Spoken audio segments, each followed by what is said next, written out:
Usap-usapan ngayon ang pag-relieve o pagsibak sa pwesto kay General Nicolas Torre bilang hepe ng Philippine National Police, pero ilang linggo bago ang pagbabago sa liderato, dumalo si President Ferdinand R. Marcos Jr. sa 124th PNP Police Service Anniversary para saksiyan ng live test ng 5-minute 911 response. Balikan natin ang event na yun at alamin kung paano mag-cover ng ganitong klaseng balita.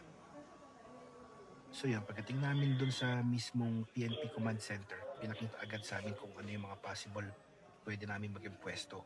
Pinapili kami kung sa baba o doon sa taas, pero mas pinili namin sa taas dahil mas marami kang makukuwang litrato dito. Ang event pala na to ay nagsisilbing showcase ng kakayanan ng PNP sa pagbibigay ng mabilis at epektibong serbisyo. Dumating si Pangulong Marcos sa Camp Crame para ipakita ang kanyang suporta at pag-aproba sa inisyatibong ito. At yun nga, isang highlight ng programa ay ang live demonstration ng 911 response time.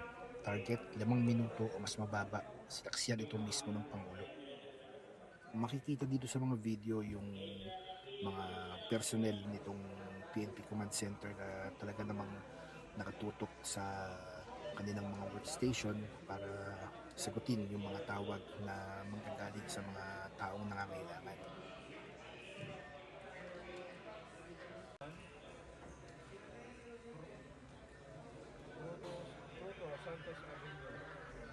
Para sa mga gustong mag-cover ng ganitong klaseng event, ito ang ilang tips para makuha ang kwento sa lente ng isang photojournalist.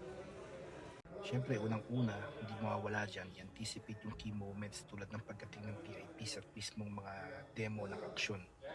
Pangalawa, mix your shots. Wide para sa crowd at venue, medium para sa galaw ng mga tauhan, close-up para sa mga emosyon at detalye. Pangatlo, shoot for context. Isama sa frame ang mga hotline visuals, police vehicles at mga tao sa paligid para makumpleto ang storya. At dito makikita sa kuha na to na nag-uusap si PNP Chief o si dating PNP Chief General Nicolas Torre at si Pangulong Bongbong Marcos. At pinapakita nga niya yung response time na talaga nga namang under 5 minutes. At sabi nga nila nung araw na yon na hindi raw alam o walang clue itong opisyal ng Cavite na tatawag sila para magkaroon ng isang demo. Parang surprise nga yun nangyari. At yan, may kita nga sa video na rumiresponde na yung police mobile na kanilang tinawagan at nagsimula na yung pagtakbo nitong oras. At makalipas ang ilang saglit yan, lumipas na ang 1 minuto at 45 segundos at papunta pa rin doon sa bahay ng opisyal ng taga Cavite, yung rumiresponding police.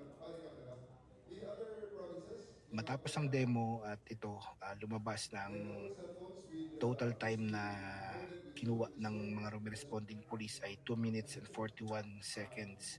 At ito nga pala yung mga sample ng kuha ko nung event na yon. Sana makatulong.